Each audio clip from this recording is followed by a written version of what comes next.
오늘 우리에게 주시는 하나님의 말씀은 열왕기하 21장 10절에서 26절 말씀입니다. 여호와께서 그의 종 모든 선지자들을 통하여 말씀하여 이르시되 유다 왕 므낫세가 이 가증한 일과 악을 행함이 그 전에 있던 아모리 사람들의 행위보다 더욱 심하였고 또 그들의 우상으로 유다를 범죄하게 하였도다. 그러므로 이스라엘의 하나님 여호와가 말하노니 내가 이제 예루살렘과 유다에 재앙을 내리리니 듣는 자마다 두 귀가 울리리라. 내가 사마리아를 잰 줄과 아합의 집을 달인보던 추를 예루살렘에 베풀고 또 사람이 그릇을 씻어 엎음같이 예루살렘을 씻어버릴지라. 내가 나의 기업에서 남은 자들을 버려 그들의 원수의 손에 넘긴즉 그들이 모든 원수에게 노략거리와 겁탈거리가 되리니 이는 애굽에서 나온 그의 조상 때부터 오늘까지 내가 보기에 악을 행하여 나의 진노를 일으켰음이니라 하셨더라. 므낫세가 유다에게 범죄하게 하여 여호와께서 보시기에 악을 행한 것 외에도 또 무죄한 자의 피를 심히 많이 흘려 예루살렘 이 끝에서 저 끝까지 가득하게 하였더라. 므낫세의 남은 사적과 그가 행한 모든 일과 범한 죄는 유다 왕 역대지략에 기록되지 아니하였느냐. 므낫세가 그의 조상들과 함께 자매 그의 궁궐 동산 곧 우사의 동산에 장사되고 그의 아들 아몬이 대신하여 왕이 되니라. 아몬이 왕이 될 때에 나이가 22세라. 예루살렘에서 2년간 다스리니라. 그의 어머니의 이름은 무술레메시요 욕바 하루스의 딸이더라. 아몬이 그의 아버지 므낫세의 행함같이 여호와 보시기에 악을 행하되 그의 아버지가 행한 모든 길로 행하여 그의 아버지가 섬기던 우상을 섬겨 그것들에게 경배하고 그의 조상들의 하나님 여호와를 버리고 그 길로 행하지 아니하더니 그의 신복들이 그에게 반역하여 왕을 궁중에서 죽이매 그 국민이 아몬 왕을 반역한 사람들을 다 죽이고 그의 아들 요시야를 대신하게 하여 왕을 삼았더라. 아몬이 행한 바 남은 사적은 유다 왕 역대지략에 기록되지 아니하였느냐.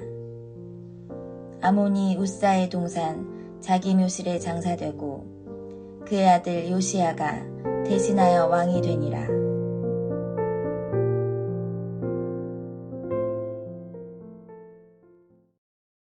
유다의 14대 왕이었던 므낫세는 12살의 왕이 되어서 무려 55년간 나라를 다스림으로 이스라엘 남과 북으로 나뉘어진 다음에 남과 북 왕국에서 가장 길게 통치한 왕으로 기록된 인물입니다. 하지만 므낫세는 분열 왕국 시대에 가장 오랜 동안 통치한 왕으로 기록됨과 동시에 또한 가장 악한 왕 중에 한 사람으로 기록되었던 인물입니다. 그의 아버지였던 히스기야 왕이 행한 선한 업적을 모두 원래대로 뒤엎어 놓았는데, 첫째로 우상을 섬기는 산당들을 다시 세웠고 바알의 제단을 다시 쌓았으며 아세라 목상을 다시 만들었습니다. 그리고 예루살렘 성전 마당에 이방 제단들을 다시 세운 것입니다. 이처럼 아버지가 회복한 모든 것을 다시 원점으로 돌리는 사람이 바로 그의 아들 므낫세였습니다. 므낫세는 왜 선한 아버지를 닮지 않았는가? 이 질문을 바꿔서 왜 아버지는 므낫세를 선한 길로 인도하지 못했는가? 므낫세의 아버지인 히스기야 왕은 병으로 죽게 됐을 때 간절히 기도하니 하나님께서 15년의 생명을 더 연장시켜 주시는 참으로 놀라운 기적의 치유 사건을 경험했던 사람입니다. 그렇게 생명을 연장해서 낳았던 아들이 바로 므낫세였습니다. 므낫세가 12살이 됐을 때 히스기야 왕이 죽었다라는 것을 통해서 어떻게 보면 히스기야가 생명을 15년간 연장받은 것은 그의 최고의 마지막 사명이 후손을 얻어서 왕위를 잇게 함으로 다윗의 혈통이 계속 왕위를 잇게 하는 데에 쓰임받았다라고 말할 수 있습니다. 그러나 히스기야는 아들 므낫세에게 왕위를 물려주는 것에는 성공했지만 므낫세를 훌륭한 왕으로 세우는 데는 실패했습니다. 그 이유가 무엇이었을까요? 15년의 생명을 연장받아 그 가운데 자녀를 너무 어렵게 얻었기 때문에 자녀에게 어쩌면 어려운 말을 못하고 자녀의 신앙과 인격을 바르게 이끌 기회를 놓쳤을 가능성이 많습니다. 오늘날에도 불임이나 기타 여러 이유로 아주 어렵게 아이를 갖는 가정들이 있고요. 요즘 거의 가정들이 아이를 하나만 낳고 기르기 때문에 애지중지하며 키우는 경우가 많습니다. 우리 아이를 꽃길만 걷게 하겠다. 나의 아이에게 성공을 위한 비단길을 만들어 주겠다. 그러기 위해서 학원비를 더 벌겠다고 우리 조국 대한민국에서는 아빠가 저녁에 야간 택시기사도 하고 엄마가 식당에 나가서 서빙이나 설거지를 한다는 이야기들을 소소하게 듣고 있습니다. 실패하지 말고 성공만 하라며 아이들 학업 성취를 위해서 헌신적인 삶을 사는 부모들이 많이 있는 것입니다. 그런데 그러다가 정작 하나님을 알려줄 기회를 놓치는 일들이 일어나고 있습니다. 그리고 스스로 결정할 기회를 주고 스스로 결정한 것에 대해서 후회할 수 있는 기회도 주고 그렇게 실수할 수 있는 기회를 통해서 스스로 하나님을 생각하고 찾을 수 있는 기회를 주지 못하는 일들도 많습니다. 하나밖에 없는 나의 자녀가 하나밖에 없는 일생에 한 번도 실수하지 말고 실패하지 말기를 바라는 마음으로 그렇게 아이를 애지중지하게 온실 안에서 키우기 때문입니다. 자녀가 하나님에 대해서 늘 부모님의 하나님으로만 생각하고 왜 나의 하나님이 되는가에 대해서 깊이 생각하지 않고 그곳에 멈춰 서버린다면 심각한 일들이 일어납니다. 제가 알고 있는 태국 교민들 중에도 한국에서 부모님이 오시면 주일에 교회를 나옵니다. 그런데 부모님이 다시 한국에 돌아가면 그 다음 주일부터 교회에 나오지 않습니다. 그분들은 하나님은 부모님이 하나님인 것만을 경험했고 왜 내 하나님이셔야 되는가에 대해서 생각해 보지 않았기 때문입니다. 므낫세는 아버지 하나님 어떤 분이신가를 익히 잘 알고 있었습니다. 아버지 히스기야가 아수르 왕이 항복하라고 협박 편지를 보내자 그 편지를 고스란히 들고 성전에 들어가서 하나님 앞에 펼쳐놓고 기도했습니다. 그럴 때 갑자기 애굽을 중심으로 10개의 작은 나라들이 불일듯 일어나서 아수르와 싸우게 되므로 아수르는 남유다를 점령하지 못하고 돌아갔던 놀라운 일들을 그는 익히 알고 있었던 것입니다. 또한 아버지 히스기야가 불치병에 걸려 죽어갈 때 하나님께 간절히 기도하니 15년의 생명을 더 연장시켜 주신 엄청난 이야기도 익히 알고 있었습니다. 하지만 그에게 하나님은 아버지의 하나님일 뿐 왜 나의 하나님이 되셔야 되는지에 대해서 생각하지 않은 것입니다. 내 마음속에 하나님에 대한 생각이 없으면 아직 내 마음속에는 하나님에 대한 신앙은 없다라고 봐야 합니다. 하나님에 대해서 우리가 생각을 해야 하는 것입니다. 그러기 위해서 오랜 방황이 있다면 그 방황은 썩 나쁘지 않은 방황이라고 생각합니다. 저는 하나님에 대해서 아무런 생각 없이 교회 앞에 앉아 있는 것보다 하나님을 찾기 위해서 방황하는 것이 더 맞다고 생각합니다. 하지만 그렇다고 해서 이 말이 꼭 하나님을 찾기 위해 교회를 떠나야 된다 그런 뜻은 아닙니다. 사실 성경에 나와 있는 모든 신앙의 사람들은 하나님을 찾기 위해 방황한 사람들이었다라고 말할 수 있습니다. 아브라함은 하나님을 찾아서 고향을 떠나 저 멀리 있는 가나안 땅으로 장소를 이동한 대표적인 사람이라면 욥은 장소를 이동한 적이 없습니다. 집이 무너졌고 무너진 지터에 앉아 기와 조각으로 자신의 병든 가려운 몸을 긁어가면서 그 마음 안에 일어나고 있는 하나님을 향한 오해, 그런 치열한 갈등에 싸우며 진리를 찾았던 사람입니다. 또한 바울은 다메섹으로 가는 길에서 빛으로 나타나신 예수님을 만나고 난 다음에 아라비아 광야에서 3년 동안 머물면서 과거에 내가 무작정 배워왔던 하나님과 지금 내가 만난 하나님의 사이, 즉 시간과 싸우면서 과거의 하나님과 지금 나의 하나님에 대해서 그는 무엇이 맞은 것이었고 어느 부분이 틀린 것이었는지 심각하게 생각하는 시간을 가졌습니다. 그러므로 우리도 하나님을 찾아야 되는데 그것은 다시 말해서 하나님에 대해서 깊이 생각하는 시간을 가져야 하는 것입니다. 이 자리에 계신 여러분들은 생각이 없고 생각하지 않는 사람이 아니라 생각이 있고 생각하는 신앙이 될 수 있기를 예수님의 이름으로 축원합니다. 하나님은 우리에게 말씀으로 찾아오시는 분입니다. 그러므로 우리가 생각한다는 것은 하나님 말씀을 우리가 듣고 읽고 쓰고 또 묵상하면서 하나님의 뜻이 무엇인가를 곰곰이 생각하고 그것을 향한다는 뜻입니다. 아버지 히스기야에게 말씀하셨던 하나님은 분명 그의 아들 므낫세에게도 계속해서 말씀하셨습니다. 우리가 부모로서 자녀에게 말씀을 잘 전하지 못한 것, 설명하지 못한 것에 대해서 반성을 해야 합니다. 하지만 또한 우리가 자녀로서 나는 부모님에게 말씀을 잘 배우지 못했고 설명을 잘 듣지 못했기 때문에 이렇게 된 것이다, 핑계댈 수 없습니다. 왜냐하면 하나님은 각자에게 언제나 찾아와서 말씀하시는 분이시기 때문입니다. 오늘 본문의 첫 절인 열왕기하 21장 10절을 보겠습니다. 여호와께서 그의 종 모든 선지자들을 통하여 말씀하여 이르시되, 하나님은 므낫세에게 말씀하신 것입니다. 특별히 10절에서 하나님이 모든 선지자들을 통해 말씀하셨다, 이 뜻은 하나님의 말씀은 결코 부족하지 않았다는 것입니다. 하나님은 므낫세에게 지속적으로 계속해서 말씀하셨다라는 뜻입니다.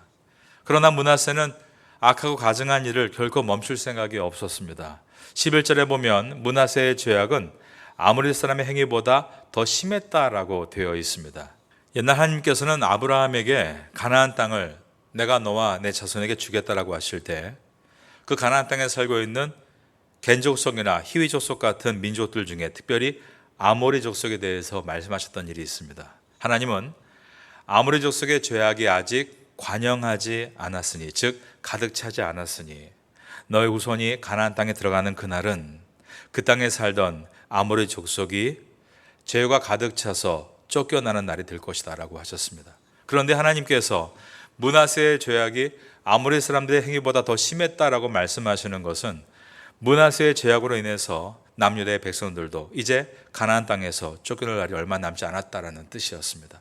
결국 남유다 백성은 머지않아 주전 586년에 바벨론에 의해서 가나안 땅을 빼앗기고 이 땅에서 쫓겨나 다른 나라의 노예로 팔리게 되었습니다. 그런데 하나님은 이 일에 대해서 모든 선지자들을 통해서 므낫세에게 부족함 없이 충분하게 말씀하셨다라는 것입니다. 12절입니다. 그러므로 이스라엘의 하나님 여호와가 말하노니 내가 이제 예루살렘과 유다의 재앙을 내리느니 듣는 자마다 두 귀가 울리리라. 하나님은 오늘도 우리에게 부족함 없이 충분하게 말씀하시는 분이십니다. 이 땅에 살고 있는 모든 기독교인들뿐 아니라 비기독교인들에게도 충분히 말씀하시는 하나님이십니다. 하나님은 자연을 통해서 말씀하십니다. 자연의 아름다움을 통해 하나님의 사랑을 말씀하고 계시고 자연의 재난과 재앙을 통해서는 하나님의 심판을 말씀하고 계십니다. 그리고 전 세계의 모든 나라 민족을 향해서 선교사와 복음 전도자와 또 신앙의 이웃들을 보내셔서 하나님 말씀인 성경을 정확하고 선명하게 듣도록 인도하고 계십니다. 그런데 사람들은 자연을 보면서 하나님을 생각하지 않고 특별히 특별 계시라고 하는 하나님의 뜻이 담겨 있는 말씀을 들으면서도 하나님을 생각하지 않는 것입니다. 하나님은 모든 인생 가운데 다림줄을 내리십니다. 내가 사마리아를 잰 줄과 아합의 집을 다림 보던 추를 예루살렘에 베풀고 또 사람이 그릇을 씻어 엎음같이 예루살렘을 씻어 버릴지라. 다림줄은 건축을 할 때 담을 수직으로 비틀지 않게 쌓아 올리기 위해서 추를 달아 실로 곧게 내린 줄을 뜻합니다. 만약에 지은 건물이 이 다림줄에서 많이 벗어나서 기울어져 있으면 기운 담을 다 허물어내야 하고 담들이 곳곳에 너무 많이 기울어져 있고 심지어 기둥마저 기울어져 있다면 그 건물은 과감하게 허물어 뽑아내고 다시 지어야 합니다. 하나님은 범죄한 므낫세와 남유다 백성들 속에 다림줄을 내리셨고 그들의 죄와 부패는 어느 벽 하나를 부수고 보수할 수 있는 정도가 아니라 완전히 나라를 뽑아 버리시고 다시 세워야 한다라고 판단하셨습니다. 그 결과 이미 얼마 전에 무너져 버린 나라가 있었는데 바로 북이스라엘입니다. 13절에서 내가 사마리아를 잰 줄과 아합의 집을 다림 보던 추를 예루살렘에 베풀고 라는 말은 북이스라엘 수도 사마리아에서 그 당시에 가장 북이스라엘의 악한 왕이었던 아합의 길을 따랐던 그 모든 자들을 하나님께서 심판하시고 죄악이 보수 불가능한 상태이므로 너무 기울어서 이 나라를 아예 뽑아버리고 아수르의 포로로 끌려가게 하신 것처럼 이제 하나님이 남유다도 머지않아서 그렇게 하시겠다는 뜻이었습니다. 하나님의 약속하시기를 이 땅에 오시는 예수님은 아브라함과 다윗의 후손으로 오게 될 것이다 하셨습니다. 그러므로 다윗의 혈통인 므낫세 왕이 악을 행하고 있고 또한 그의 아들인 아몬 왕마저도 악을 행했지만 하나님은 다윗의 후손이 이들을 대신해서 다른 가문에서 왕을 세우시지 않고 오직 다윗의 후손인 이들을 통해 왕을 이어가시기 위해서 이제 므낫세 왕의 아들인 아몬이 왕이 됐을 때 이 왕이 측근들에 의해서 살해당하지만 하나님은 다른 사람에게 이 왕권을 주신 것이 아니라 계속 다윗의 가문에서 이 왕권이 나올 수 있도록 인도해 가셨습니다. 23절과 24절에 보면 그의 신복들이 그에게 반역하여 이 아몬 왕을 궁중에서 죽인 것입니다. 하지만 국민은 아몬 왕을 반역한 사람들을 다 죽이고 이 다윗의 왕가가 끊어지지 않도록 했다라는 것입니다. 이처럼 하나님은 당신의 약속을 신실하게 지켜나가셨습니다. 내가 아브라함과 다윗의 후손을 통해 이 땅에 메시아 예수 그리스도를 보내겠다. 하지만 그렇다고 해서 므낫세와 아몬이 다윗의 후손이기 때문에 무조건 하나님이 눈 감아 주셨다가 아니었습니다. 하나님께서 각자의 하나님이 되셔서 그의 선한 행위대로 갚아주셨다는 것입니다. 이제 예수님께서 이 땅에 오실 때였습니다. 하나님의 약속대로 다윗의 후손으로 이 땅에 오셨습니다. 하지만 예수님 당시에는 다윗의 왕조가 계속 지속된 것은 아니었습니다. 이스라엘 왕가에는 헤롯 가문이 이제 왕가가 되어 지속하고 있었는데 이스라엘 12지파와 아무 상관이 없는 이두메라는 이방 족속의 왕이 왕으로 서 있었던 것입니다. 그러므로 예수님은 오히려 이사야의 예언을 성취하시게 되는데 그것은 이사야서 예언에 보면 이 땅에 오시는 메시아는 세상에 있는 권력의 왕이 아니라 겸손의 왕으로 오신다는 것이었습니다. 높고 높은 왕실의 보라색인 천에 쌓여서 화려한 침대에서 탄생하신 것이 아니라 초라한 세마포에 쌓여서 낮고 낮은 말 구유에서 탄생하심으로 다윗의 후손으로 오신 메시아 예수 그리스도가 겸손의 왕으로 오시게 된 것입니다. 하나님은 이처럼 모든 약속을 신실하게 지키시면서도 불의를 눈 감지 않으시고 공의를 이루시는 전능하신 주님이심을 오늘 본문이 보여주고 있습니다. 그러는 가운데 바르게 서지 못한 이 므낫세 왕은 우리에게 어떤 교훈을 주고 있는가? 폴 라우스라는 학자가 이 부분에 대해서 한 말을 한번 들어보시기 바랍니다. 그는 말하기를 므낫세는 유다의 그 어떤 왕들보다 더 길게 통치했다. 그러나 그는 그 긴 시간 동안 유다가 멸망을 피할 수 있는 기회로 만든 것이 아니라 그 긴 시간을 유다가 멸망을 피할 수 없게 만드는 순간으로 사용했다라고 말했습니다. 여러분, 우리가 역사의 중간자가 하나님이심을 알고 있습니다. 그러므로 각자의 모든 인생 가운데 하나님이 지금도 함께 하시는 것입니다. 그러나 하나님은 우리에게 또한 개인의 길을 허락하셨는데 그 길을 내 마음대로 결정하고 그 길을 내가 원하는 길대로만 가게 될 때는 어떤 결과가 나오는가를 보게 됩니다. 또한 이것은 나 한 사람의 문제가 아니라는 것을 깨닫게 됩니다. 오늘 성경은 이렇게 해서 말씀하고 있습니다. 므낫세의 죄로 인하여 남유다 땅에 심각한 영적인 질병과 어두운 미래가 펼쳐지게 되었다. 우리 한 사람은 이곳 태고 땅에서 택한 족속으로 왕 같은 제사장으로 부름받은 사람들입니다. 나 한 사람은 문이라는 것입니다. 내가 회복을 여는 문이 될지 아니면 심판을 여는 문이 될지는 나에게 달려 있습니다. 그리고 그것을 생각하는 것이 바로 신앙입니다. 여러분은 어느 방향으로 무엇을 해야 할지를 생각해 보시고 여러분의 신앙이 잠들어 있는 신앙이 아니라 늘 깨어있는 신앙 될 수 있도록 돌아보시기 바랍니다. 그렇게 되면 여러분의 가야 할 길을 누가 말하지 않아도 하나님의 말씀 속에서 발견하게 될 것입니다. 그렇게 여러분의 길이 주님 안에서 견고해지고 온전하게 걸어가므로 비록 외로울 때가 있고 혼자 걸을 때가 있는 것 같고 지금은 아무것도 보이지 않는 것처럼 있다 할지라도 다윗이 아무것도 없는 광야의 들판에서 하나님과 함께 걸어갈 때 다윗의 후손으로 약속의 메시아가 오게 된 것처럼 우리의 모든 길에도 마지막에는 놀랍고 희망의 열매가 나타나게 될 것을 믿습니다. 이것을 기억하며 생각하는 신앙인으로 올해 남은 한 해도 걸어갈 수 있게 되시기를 마지막으로 예수님의 이름으로 축원합니다.